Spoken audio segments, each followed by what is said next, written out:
सभापति महोदय,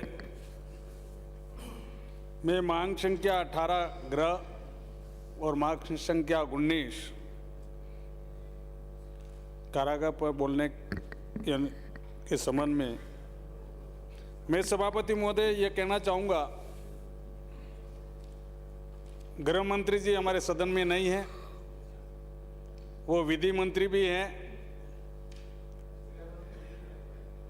लेकिन सदन के सभी माननीय सदस्यों को मानना पड़ेगा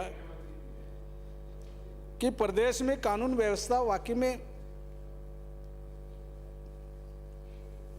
चौपट है। पिछले 4-4.5 साल में जब हमें देखने को मिलता है, उदयपुर के कन्यालाल तेली की हत्या हो जाती है, अलवर में एक किसान की हत्या हो जाती है चिरंजी लाल की,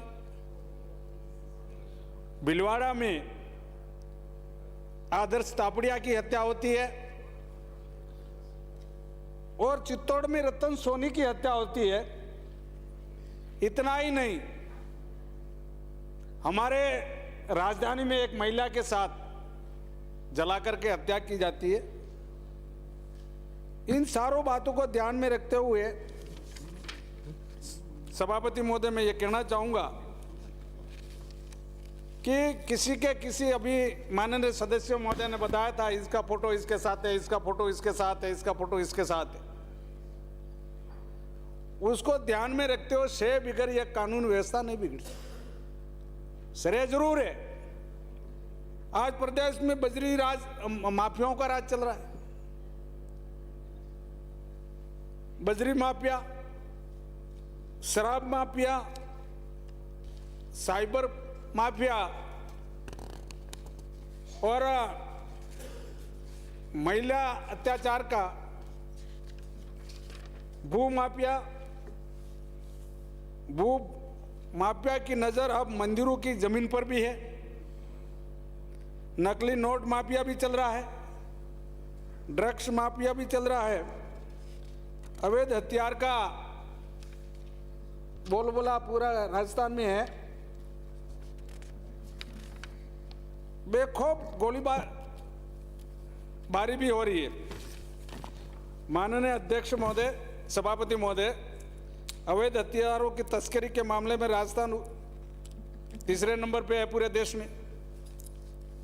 माननीय सभापति महोदय, जिस प्रकार से हमारे प्रदेश में आज महिला दुष्कर्म राजस्थान में पहला नंबर है, महिला अत्याचार पर भी पहला नंबर है,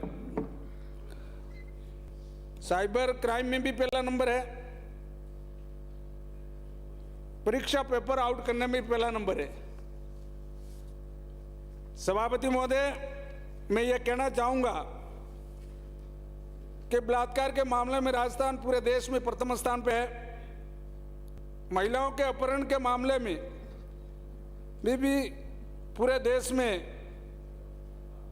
जिसमें अकेले राजस्थान में 5,964 के अधिक मुकदमे दर्ज हुए। महिलाओं पर सभी तरह के अपराधों को में राजस्थान जहां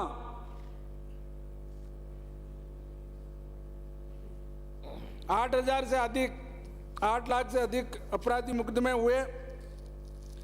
मैं यह कहना चाहूंगा सभापति महोदय, इतना ही नहीं, सरकारी कर्मचारियों में भी बढ़ते अपराधों में औचित्य नहीं।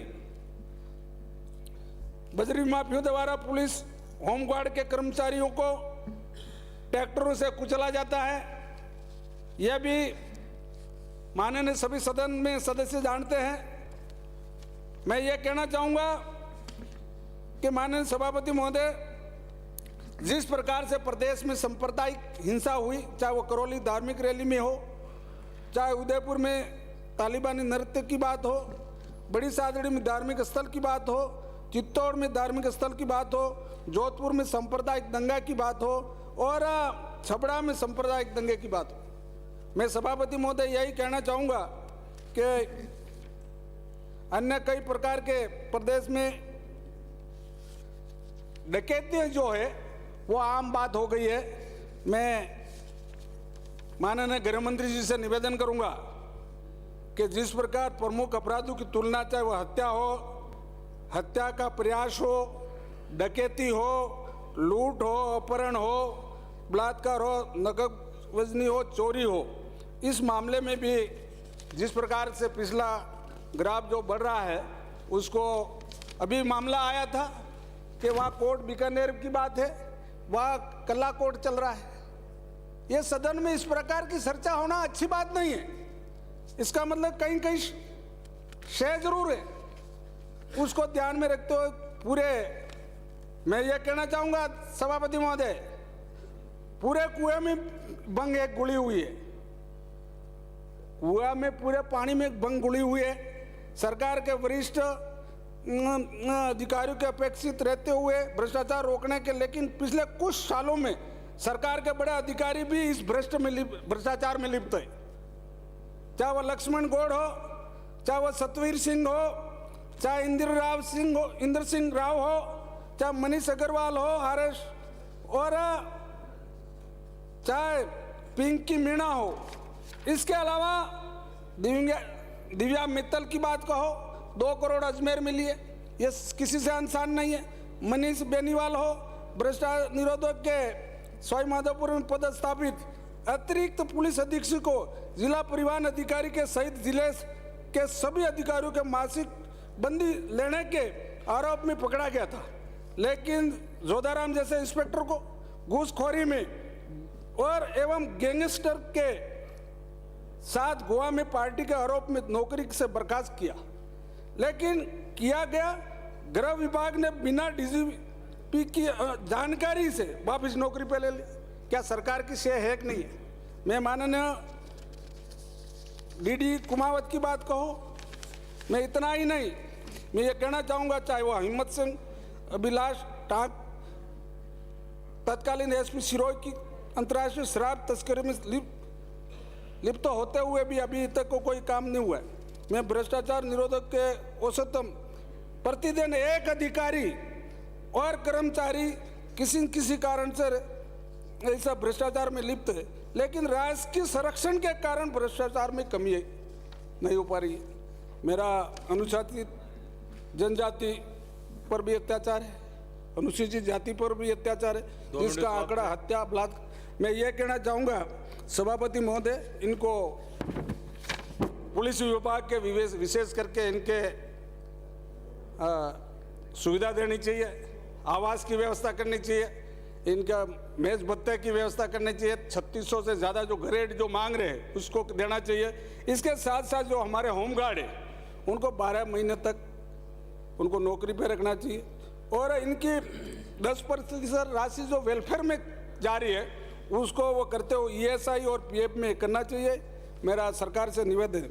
मैं अब जेल के बारे में कहूँगा 2 बातें कि मेरे विधानसभा माननीय खेरवाड़ा विधानसभा के माननीय वरिष्ठ और पूर्व मंत्री हमारे बीच में विराजमान है, लेकिन सेमारी थाना इनके अंतर्गत है, मेरा होम थाना है, और उसकी वजह से वहाँ एक बाबूलाल सिपाही है जो हमारे आदिवासियों को इधर का न्यावटा करके तोड़ बोड़ कई तरह के तस्करी में लिप्त है, उसको वहाँ से हटाया जाए।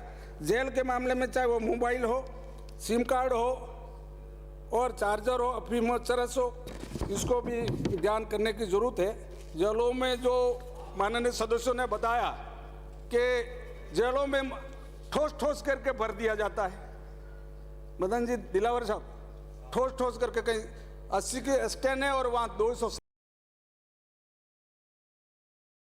हो रहे, इसकी भी देखने की जरूरत है। बंदियों के फरार होने की जो समस्या पिछले दिनों कई समय से आ रही है, उसको भी सरकार को चिंतन करना चाहिए, मंथन करना, ध्यान से काम करना चाहिए। और मेरा जेल में विभाग और पुलिस विभाग के कर्मचारियों में वेतन में जो अंतर है, यह भी बहुत बड़ा, सबसे बड़ा कारण है, उसको भी सरकार को हर तरह से देखना चाहिए। कुछ मामले ऐसे भी हैं, समय नहीं है, जेल में रिक्त पड़े पदों को भी भरना चाहिए। और वरिष्ठ श्री खुशवीर सिंह प्रहरी का न्यायपत्र देना चाहिए। सभापति महोदय, धन्यवाद।